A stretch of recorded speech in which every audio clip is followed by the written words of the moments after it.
Welcome back to another episode of the Mainly Hoops podcast. Back with another Big Ten team preview here. We've got the Illinois Fighting Illini. Before we do dive into their offensive and defensive strengths and weaknesses, if you have been enjoying our content, please go ahead and like and subscribe. We do appreciate all your support. But now looking at the Illinois offense first, Cody, what strengths do you see here? Obviously brought in Stojakovic, who projects as a strong scorer for them. But what do you see for strengths on this side of the ball? Yeah, there's a lot of new talent coming in here. Kasper Siakachonis was kind of leading the way last year. They lost Will Riley as well, and a few other secondary pieces in there. But they reloaded and they took the international route for a lot of these replacements like Mahalo, Petrovic, and obviously Stojakovic has been playing college basketball for a couple of years now. And then you have Big Z coming in and depth piece David Merkovich. So I mean, there's a lot of international flavor to this roster, but I do think the main strength is you have a lot of on-ball skill and you have many options to run this offense through. And I think that'll give them a high floor in itself. I mean, you look at Petrovic, Boswell, and Stojakovic. That perimeter group has its share of concerns that I can get into here in a little bit, but what they can provide is some on-ball scoring and playmaking, particularly Petrovic, who averaged over 7 assists per game in the Adriatic League last year that he was in, and pretty high-level passer. He operates a lot with the ball in his hands. That's where he's bringing the most value. Just a matter of if it's going to translate or not. And all three guys are above average ball screen operators, and are comfortable in any setting as a scorer or a playmaker, and some other perimeter options. You have like Brandon Lee and Keaton Wagler, who are freshmen coming in who could play roles as well.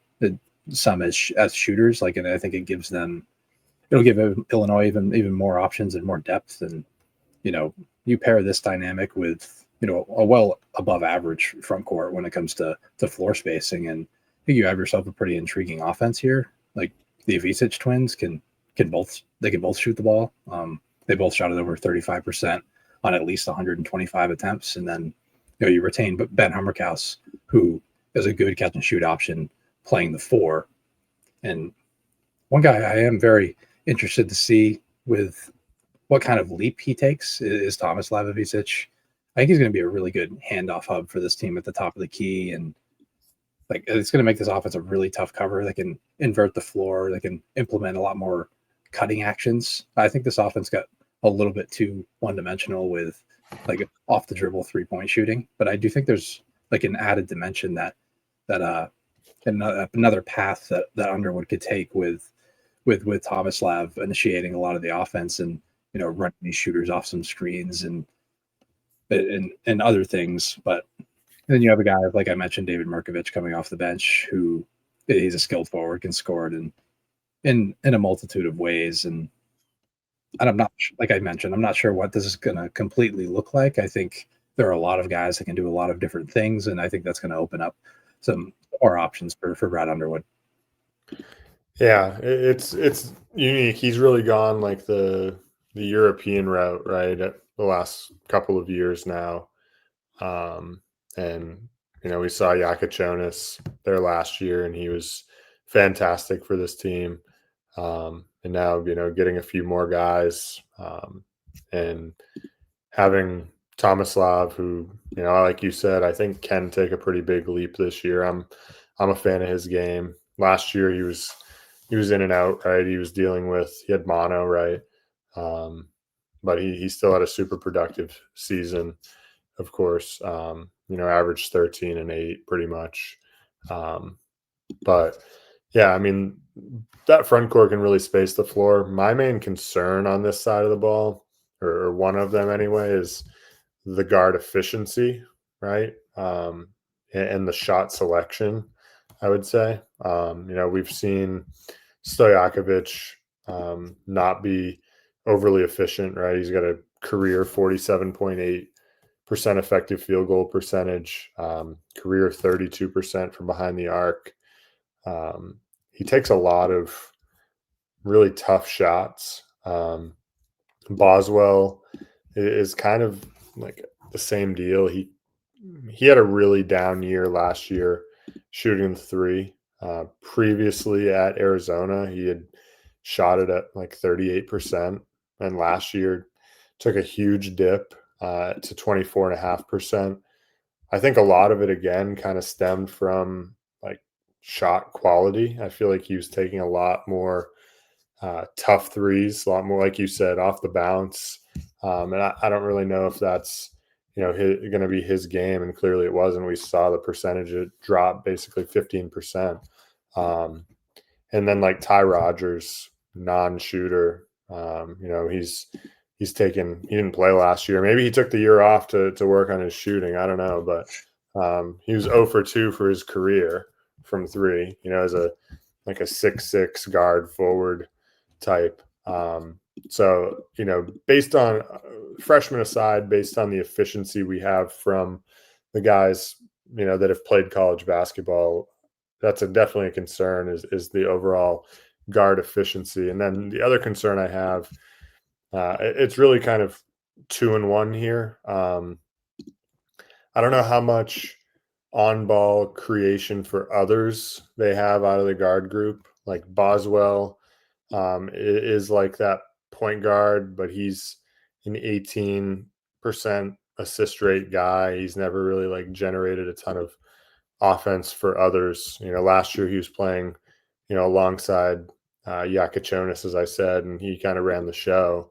To your point, like I think Ivisic can be, something of a creator with the ball in his hands, but at least at the guard spot, you're not going to get that out of Stojakovic anyway. Petrovic maybe does a little bit of that.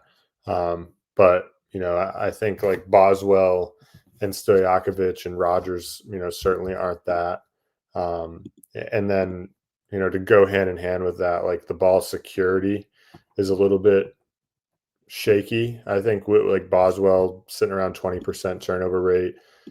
Same thing with Rodgers. Stojakovic, he's more just like looking to score for himself. His turnover rate is fine. But I think, those two things together, I do have some concerns with in the guard group. Yeah, I think they're fair concerns. And yeah, hopefully Ty Rodgers took the time off to work on his jump shot. I remember I was watching the Purdue game 2 years ago, and Purdue just stuck Zach Edey on him, and Edey just kind of sat in the middle of the paint and allowed Rodgers to kind of do whatever he wanted on the perimeter. Rodgers never attempted a three, even though he had all the time and space in the world. So it just kind of shows that the jump shot just isn't really there. But I would agree that I think the guard efficiency is somewhat of a concern.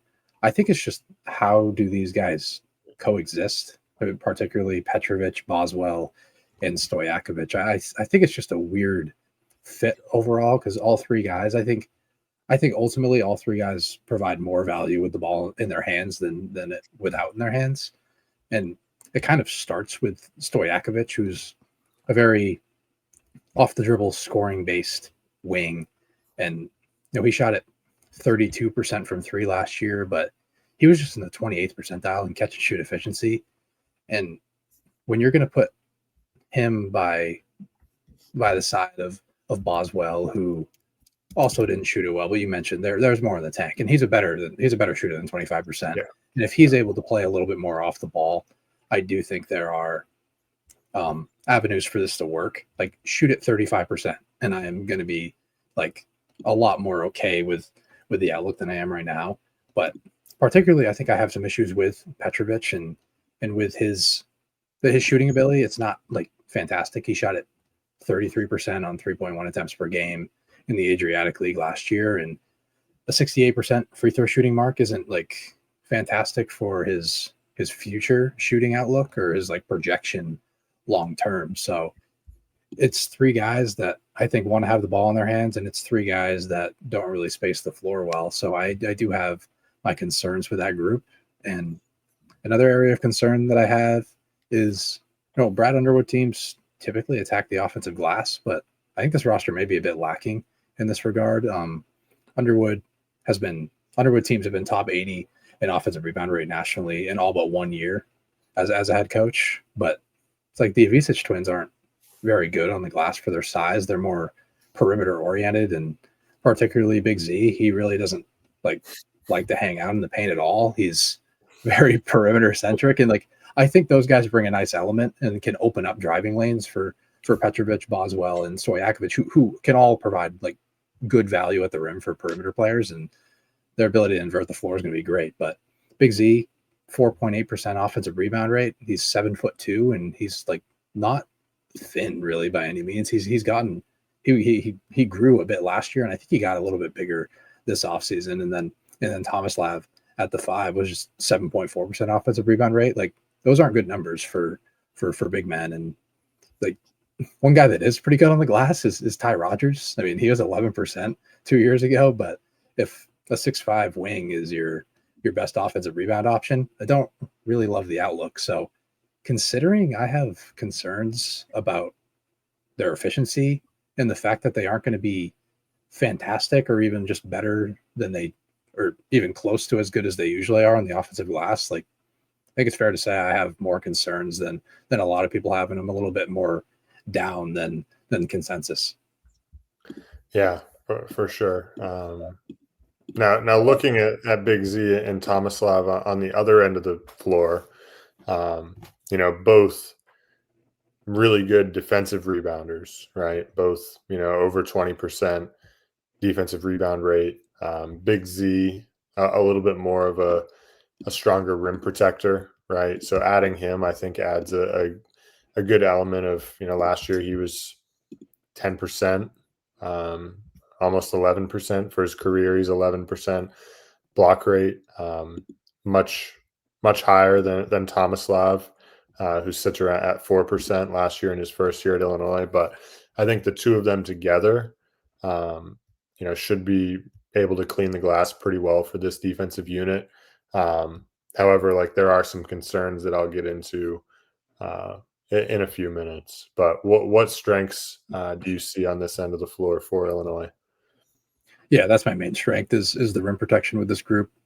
Those two should be able to coexist for decent stretches of the game with their ability to. I mean, they defend in space fine. It's not great, but I think their more perimeter style is going to allow them to play, and they're somewhat functional athleticism, and it's a pretty analytically driven defense, and I think positional size for this team is a trait as well.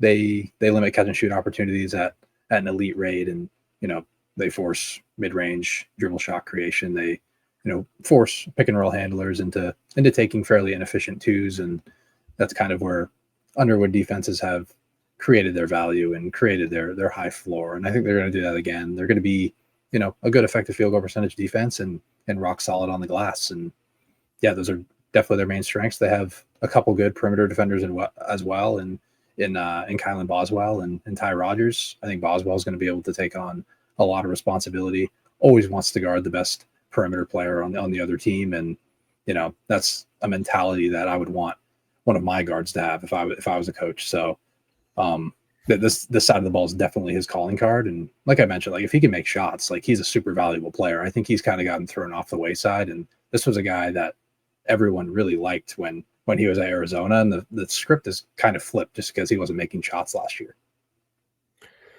Yeah. While they'll be good in the effective field goal percentage department, they should clean the glass well. They should protect the rim well. One thing that, they don't do well, and maybe this improves a little bit slightly this year with Ty Rodgers being back, but they don't force turnovers, right? I mean, this is just a defense that is much more conservative, and last year they were 357th in turnovers forced per game, so basically bottom of the country.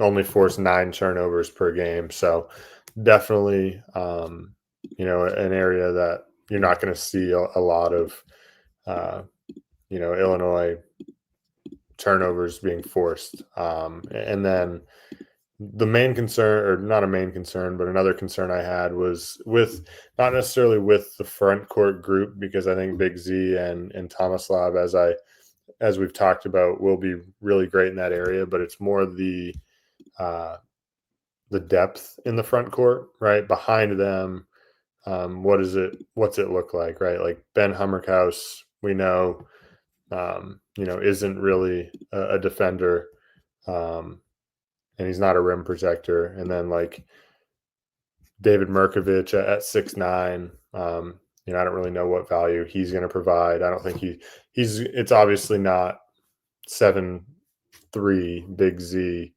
on this end. So I think like behind those two, um, it is a little bit of a concern, but fortunately, both guys, particularly Tomislav, has been able to stay on the floor. He has been a pretty disciplined defender. I forget the number, but I think he's under 4 fouls per 40, 3.5 fouls per 40. And then Big Z's at 4.2. So fortunately, like both those guys have been able to stay pretty disciplined with the value they add on the defensive glass and in rim protection. So that should certainly help. But I do worry a little bit about that front court depth behind those two.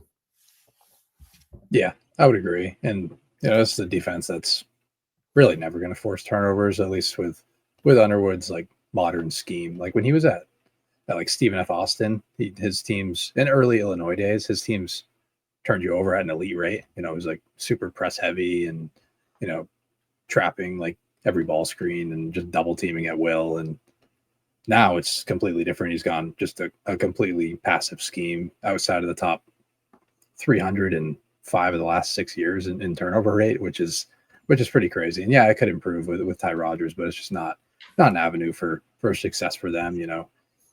They're gonna be a solid first shot defense and get on the glass. Those are just the strengths that they're going to tap into. But my concern, like I don't really love the point of attack defenders outside of Boswell and Rodgers. Like we're not going to see like a ton of Rodgers minutes. Like I think the backcourt the wing group is fairly solidified as well with Petrovic, Boswell, and Stojakovic. And I don't really love Petrovic or Stojakovic as perimeter defenders over the course of an entire game. And I don't think there's a great lateral mover in the front court. Like I think Hummerkaus and Merkovich are fine, but they're pretty stuck to playing the 4 position. Like maybe you can slide Hummerkaus down to the 3, but he's a pretty slow moving 3. And if the Ivičić twins can get caught in space a little bit, and Big Z can be looking out in space, looking into the crowd, and get back cut to death. And there are just times where he just makes some pretty boneheaded decisions. It's something that Illinois fans are gonna have to get used to. Like the playmaking is absolutely there, but the decision making across the board is pretty questionable. I think Tomislav brings the better decision making to the family overall on the court at the very least. But yeah, I'm a little bit worried about the point of attack defense, which lowers the ceiling. Obviously, the things that Underwood deploys from a scheme perspective raise the floor, but I don't think it's a truly elite defense on the national scale. I could see them finishing top 25, but I don't see them sneaking into the top 10 by any means. Yeah, that's fair. Now looking at team MVP, X factor for Illinois, where'd you go with these two? It's tough. There's a lot of options for MVP. I have Andreas Stojakovic written down, but I really do think it could be Tomislav Ivičić. I think with a lot of the things that he does or can bring to the table on the offensive end as a floor spacer, can do a little bit in post up, and I think there's a lot of passing ability in the tank. So I'll flip mine right now. I'll say it's Tomislav Ivičić for MVP. Stojakovic is going to bring his value as a wing scorer, but I just worry about the efficiency things, the fit with these other guards. Like, are they going to be able to coexist? So ultimately, I will go with Ivičić, and my X factor is Kylan Boswell. The defensive side of the ball is not a concern at all. Just the major efficiency dip from the perimeter is, it's kind of flipped the script on what people think of him as a talent. And, he's proven that he can shoot the ball before. And like I mentioned, if he can shoot the ball 35% on decent volume, I think there's, a real chance all of these perimeter issues go off the wayside. And I think he's that important of a player to this team. Yeah, I almost went there with Boswell as my X factor. I went a different direction, but I went with Thomas Slavovicic as my MVP. I think he's really important, to both sides of the ball, as a floor spacer, as a big man, as someone who can, handle the ball a little bit along the perimeter, and help out this guard group. Not on the defensive end, as like he's not an elite rim protector, but he's great at cleaning the glass, and he's a fine rim protector alongside his brother. I think he's going to be the most important player to this team. But like you said, there are a lot of players that could have gone here. I think for both of these awards.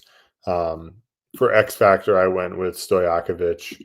For me, it was primarily just like having that wing scorer, for this team, kind of replacing what they lost in like Yakichonis. Obviously, we have concerns about Stojakovic's efficiency, and he's not the creator that Yakichonis was for them last year. But to step in and be able to, average, I don't know, 15 or 16 points, is going to be really important to this team, I think. Just his shot making alone. So that's why I went that direction. But Boswell certainly fits the mold as well. In terms of ceiling and floor for this team, where'd you see them falling here? Yeah, I think they can be a top 2 team in the Big Ten. I don't know if they can ultimately win it. I think, it would be between them and Purdue at that point. But I can also see them being a 2 or 3 seed. There's just a lot of talent on this team, and if everything comes together, I do think they can be, they can be a top 10 team in the nation when it's all said and done. And I had the floor at 8th or 9th in the Big Ten, and they're like a 9 seed, maybe even a 10 seed. I see some avenues for the offense not being as great as it looks on paper, and the point of attack defense is somewhat of an issue. So if all those issues come to the forefront, I can see them like sliding down. I don't think they missed the tournament. I think they're a little bit too good on both ends to fail miserably, but I do think, they can get themselves down to like a 9 seed. Yeah. I did say like they could win this league. They could. I think there's enough skill here, and I think the rim protection and the defensive glass are really going to be strong points that really help them in this league. So I think they could. And at their floor, I said like 7th in the Big Ten. I think there are some issues that we have, on both ends with efficiency that could come back to bite them ultimately. So I think they could end up somewhere in that like 7, maybe 8, like middle of the pack of the Big Ten. But I think they're too good to miss the tournament for sure. Now, before we wrap things up, one bold prediction here. Yeah. The Avicic twins combined for 102 threes last season. I think there's room for way more this season. I think these two guys can lead the team in threes made, and I think they actually make 140 combined. I think we can get 80 of them from, or can we get 80 from Thomas Lab and 60 from Big Z? I don't know. I just think there's going to be a lot of inverting of the floor, and I think we're going to see more rim scoring from the guard group and more perimeter scoring from the front court group. Pick and pop is going to be so frequent here that they're going to take them at will. Like anytime there's any space, like the Avicic twins are going to fire away. We've seen that throughout their career, and I think making 130 to 143s combined is in the realm of possibility. Yeah, definitely not something I thought about, but I guess could see it. Big Z is not afraid to let him fly. So, my bold prediction was centered around the guard group in general. I said that the guard group for Illinois was going to have the lowest effective field goal percentage in the Big Ten. Wow. Man. Um, I think I have a team that could be a little bit worse. We'll get to that in the. it's bold. It's bold, right? We had to That be. is, yeah. It's bold, No, right? for sure. I like it, and like we both have fit concerns, and Yeah, they're not the greatest of shooters. At least that's what yeah, they've shown. But yeah, so yeah, I guess I could see it. yeah. We'll see. So, anyway, we'll wrap things up with Illinois here, and we'll see you next time on the Mainly Hoops podcast.